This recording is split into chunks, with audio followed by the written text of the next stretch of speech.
আসসালামু আলাইকুম। এটিএন বাংলার গ্রামগঞ্জের খবরে সবাইকে স্বাগত জানাচ্ছি। আমি ওয়াহিবা রাইয়ান। শুরুতেই বিআরবি কেবলস সংবাদ শিরোনাম। মিডফোর্ডে আলোচিত সোহাগ হত্যাকাণ্ডের প্রতিবাদে দেশের বিভিন্ন স্থানে প্রতিবাদ, বিক্ষোভ অব্যাহত, দ্রুত বিচার দাবি। নতুন বাংলাদেশে কোনো চাঁদাবাজের জায়গা হবে না, হুঁশিয়ারি নাহিদ ইসলামের। পুরনো রাষ্ট্র কাঠামো টিকিয়ে রাখতে একটি পক্ষের অবস্থান জুলাই বিপ্লবের বিরুদ্ধে। পতিত আওয়ামী লীগের মতো দল বিধ্বংসী আচরণ থেকে নেতাকর্মীদের বিরত থাকার নির্দেশ মঈন খানের। বিএনপিতে অপরাধীদের স্থান হবে না। এবং চিকিৎসক সংকটে বেহাল দশা খাগড়াছড়ির ২৫০ শয্যার সদর হাসপাতালের। ৫৭ পদের বিপরীতে রয়েছে মাত্র ১৮ জন, চরম ভোগান্তিতে রোগীরা। শুনছিলেন বিআরবি কেবল সংবাদ শিরোনাম, এখন বিস্তারিত। মিডফোর্ডে ব্যবসায়ী সোহাগ হত্যাকাণ্ডের প্রতিবাদে রাস্তায় নেমেছে সাধারণ মানুষ, শিক্ষার্থী, সাংবাদিক, রাজনৈতিক বিভিন্ন সংগঠনের নেতৃবৃন্দ। প্রতিবাদে উত্তাল সারা দেশ। সকাল থেকেই বরিশাল, বগুড়া, নাটোর, বরগুনা, জামালপুর, রাজবাড়ী, নারায়ণগঞ্জ, রংপুর সহ দেশের বিভিন্ন জেলায় অনুষ্ঠিত হয় বিক্ষোভ মিছিল, মানববন্ধন ও প্রতিবাদ সমাবেশ। এ সময় সন্ত্রাস ও চাঁদাবাজির বিরুদ্ধে সরকারকে কঠোর অবস্থান নিয়ে দৃষ্টান্তমূলক শাস্তির দাবি জানাচ্ছেন আন্দোলনকারীরা। জেলা প্রতিনিধিদের পাঠানো তথ্যচিত্রে আরো জানাচ্ছেন জাহিদুল আলম। মিডফোর্ডে ব্যবসায়ী সোহাগ হত্যার প্রতিবাদ ও দ্রুত বিচারের দাবিতে দেশের বিভিন্ন স্থানে বিক্ষোভ ও প্রতিবাদ সমাবেশ অনুষ্ঠিত হয়েছে। নাটোরে বিক্ষোভ সমাবেশ করেছে বৈষম্য বিরোধী ছাত্র আন্দোলন। দুপুরে শহরের কানাইখালী জনতা ব্যাংক চত্বর থেকে বিক্ষোভ মিছিল বের করে সংগঠনটির নেতাকর্মীরা। পরে এক প্রতিবাদ সভায় সন্ত্রাসী চাঁদাবাজদের গ্রেফতারের দাবি জানানো হয়। এ সময় বক্তব্য রাখেন বৈষম্য বিরোধী ছাত্র আন্দোলনের নাটোর জেলার আহ্বায়ক শিশির মাহমুদ সহ অন্যান্যরা। সোহাগ হত্যাকাণ্ডের দৃষ্টান্তমূলক শাস্তির দাবিতে মানববন্ধন করেছেন বরগুনা প্রেস ক্লাব সহ বিভিন্ন সংগঠনের নেতৃবৃন্দ। সকালে বরগুনা প্রেস ক্লাব চত্বরে এই মানববন্ধন কর্মসূচি পালন করা হয়। একই দাবিতে জামালপুরে বিক্ষোভ মিছিল করেছে সরকারি আশেক মাহমুদ কলেজের শিক্ষার্থীরা। দুপুরে কলেজ ক্যাম্পাস থেকে বিক্ষোভ মিছিল বের হয়ে বিভিন্ন সড়ক প্রদক্ষিণ করে ৫ রাস্তা মোড়ে গিয়ে শেষ হয়। রাজবাড়ীতেও যুবদল নেতাদের নৃশংস হত্যার প্রতিবাদে বিক্ষোভ সমাবেশ ও মানববন্ধন কর্মসূচি পালন করেছে রাজবাড়ী সরকারি উচ্চ বিদ্যালয়ের শিক্ষার্থীরা। এতে স্থানীয়রা অংশগ্রহণ করেন। সম্মানিত উপস্থিতি, নারায়ণগঞ্জে একই দাবিতে বিক্ষোভ মিছিল করেছে বৈষম্য বিরোধী ছাত্র আন্দোলন। বিক্ষোভকারীরা বিএনপির মদতপুষ্ট চাঁদাবাজদের বিরুদ্ধে স্লোগান দেয়। সমাবেশে বক্তব্য রাখেন বৈষম্য বিরোধী ছাত্র আন্দোলনের জেলার আহ্বায়ক নীরব রায়হান। রংপুরেও নৃশংস এ হত্যাকাণ্ডের প্রতিবাদে বিক্ষোভ মিছিল করেছে শিক্ষার্থীরা। সাধারণ বিপ্লবী শিক্ষার্থীর ব্যানারে রংপুর জেলা স্কুল প্রাঙ্গণ থেকে বিক্ষোভ মিছিলটি বের হয়ে নগরীর গুরুত্বপূর্ণ সড়ক প্রদক্ষিণ করে।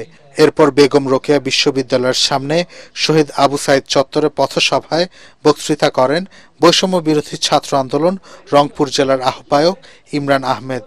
এছাড়াও দেশের বিভিন্ন জেলা থেকে সোহাগ হত্যার প্রতিবাদে বিক্ষোভ সমাবেশের খবর পাঠিয়েছেন আমাদের প্রতিনিধিরা। Bureau report, ATN Bangla.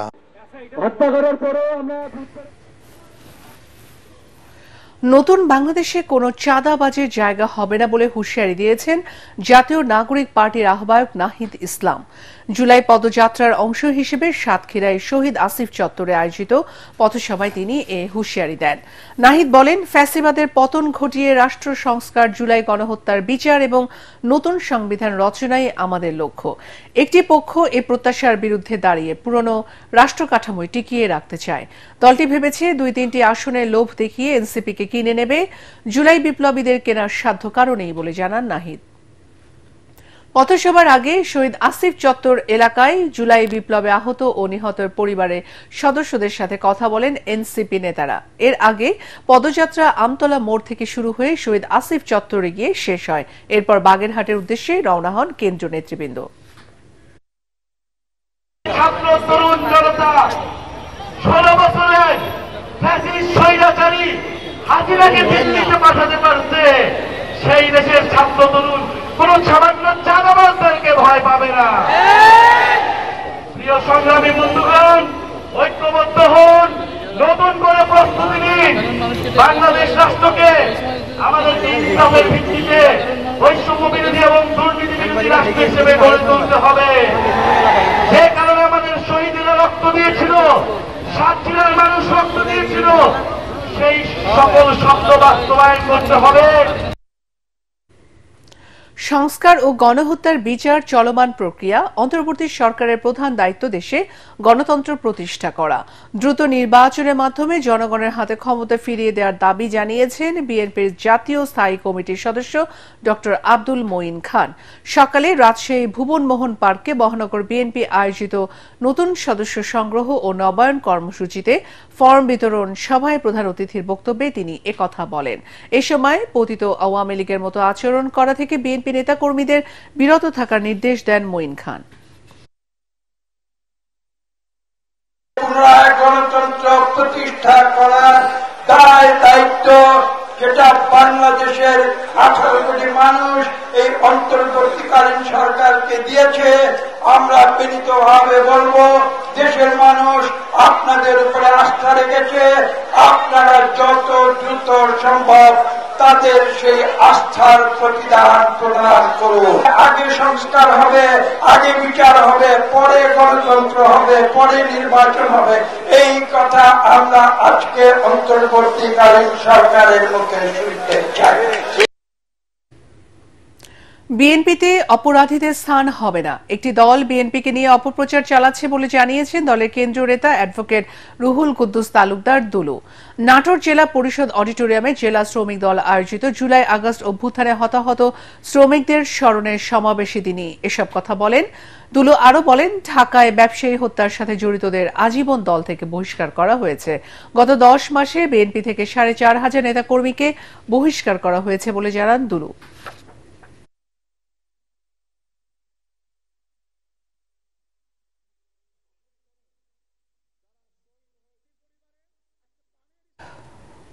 চার দিনের টানা বৃষ্টিপাত ও উজানের ঢলে ফেনীতে জলাবদ্ধতার সৃষ্টি হয়েছে। মুহুরী, কহুয়া ও সিলোনিয়া নদীর বন্যা নিয়ন্ত্রণ বাঁধের অন্তত 21টি স্থান ভেঙে পরশুরাম, ফুলগাজী, ছাগলনাইয়া, ফেনী সদর ও দাগনভূঞা উপজেলার বহু এলাকা প্লাবিত হয়েছে। পানিবন্দী হয়ে পড়েছে কয়েক হাজার পরিবার। তবে শুক্রবার সকাল থেকে পরশুরাম ও ফুলগাজীর কিছু এলাকায় পানি নামতে শুরু করলে স্পষ্ট হয়ে ওঠে বন্যার ক্ষয়ক্ষতি। পানির তোড়ে বসতঘর, ব্যবসা প্রতিষ্ঠান ও খামার ধ্বংস হয়ে গেছে।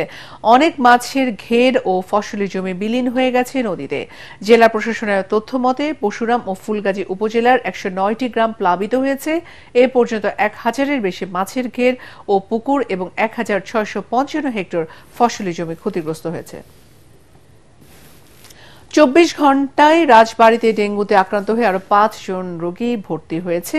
এর মধ্যে পাংশা উপজেলার স্বাস্থ্য কেন্দ্রে 3 জন, বালিয়াকান্দিতে 1 জন, গোয়ালন্দ উপজেলার স্বাস্থ্য কেন্দ্রে 1 জন রোগী ভর্তি হয়েছে। চলতি বছর রাজবাড়ী জেলায় মোট 436 জন ডেঙ্গুতে আক্রান্ত হয়েছে। এর মধ্যে 431 জন রোগী সুস্থ হয়ে হাসপাতাল ছেড়ে গেছেন বলে জানিয়েছে জেলার সিভিল সার্জন।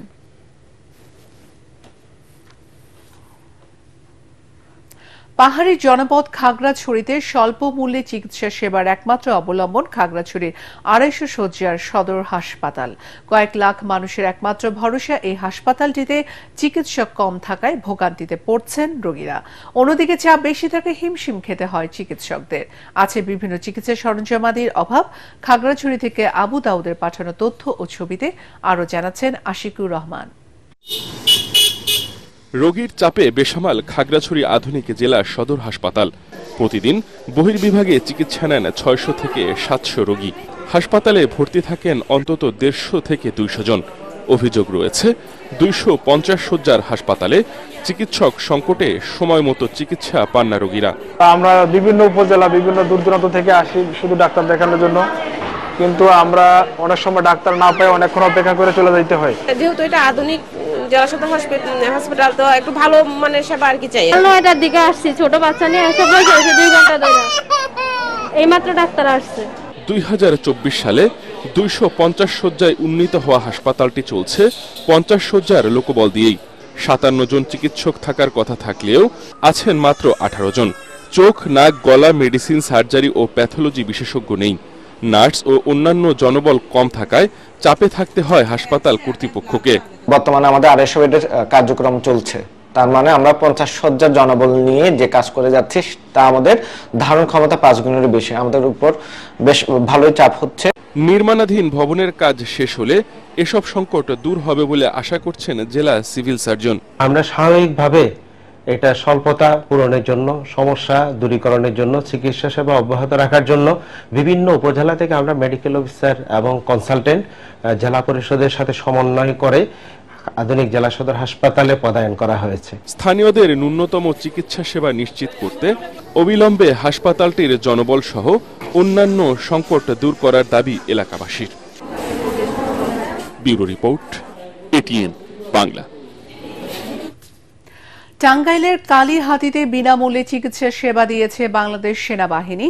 দিনব্যাপী কালীহাতি উপজেলা টাঙ্গাইল টেক্সটাইল ইঞ্জিনিয়ারিং কলেজের সেনাবাহিনীর 19 পদাতিক ডিভিশনের উদ্যোগে এই চিকিৎসা সেবা দেওয়া হয়। এ সময় বিশেষজ্ঞ ডাক্তাররা রোগীদের পরীক্ষা করে বিনামূল্যে প্রয়োজনীয় ঔষধ বিতরণ করেন। পাশাপাশি 150 জন রোগীকে চোখ পরীক্ষা করেন।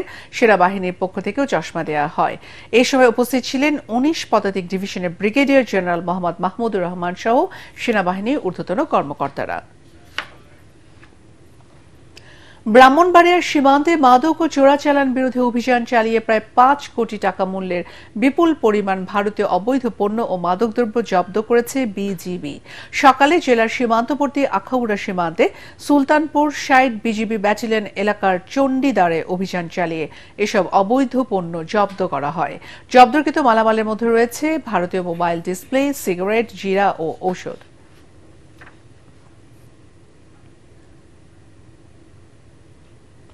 নড়াইলে জেলা জাতীয়তাবাদী ওলামা দলের কর্মী সম্মেলন অনুষ্ঠিত হয়েছে। জেলা বিএনপি কার্যালয়ে অনুষ্ঠিত সম্মেলনে প্রধান অতিথি ছিলেন কেন্দ্রীয় কমিটির আহ্বায়ক মাওলানা মোহাম্মদ সেলিম রেজা। জেলা ওলামা দলের সভাপতি হাফেজ মাওলানা তৈবুর রহমানের সভাপতিত্বে বিশেষ অতিথি হিসেবে উপস্থিত ছিলেন কেন্দ্রীয় কমিটির নির্বাহী সদস্য মাওলানা মোশাররফ হোসেন, জেলা বিএনপির সভাপতি বিশ্বাস জাহাঙ্গীর আলম, সাধারণ সম্পাদক মনিরুল ইসলাম সহ অন্যান্যরা। রংপুরে টেলিভিশন সংবাদ উপস্থাপকদের উদ্যোগে ঐক্যতান সাংস্কৃতিক কেন্দ্র ও ডিজিটাল প্ল্যাটফর্মের উদ্বোধন করা হয়েছে। শুক্রবার বিকেলে রংপুর জেলা শিল্পকলা একাডেমি মিলনায়তনে বর্ণিল আয়োজনের মধ্য দিয়ে প্রতিষ্ঠানটির উদ্বোধন করা হয়। শুধু অনুষ্ঠানে উপস্থিত ছিলেন দেশের বিভিন্ন টেলিভিশন চ্যানেলের প্রতিষ্ঠিত সংবাদ উপস্থাপক, সংবাদকর্মী ও গণ্যমান্য ব্যক্তিবর্গ। এছাড়াও অনুষ্ঠানের শুরুতে বিশ্ব সাহিত্য কেন্দ্রের আয়োজনে এবং ঐক্যতানের সহযোগিতায় বিভিন্ন বিষয়ে অনুষ্ঠিত প্রতিযোগিতার পুরস্কার বিতরণ অনুষ্ঠিত হয়।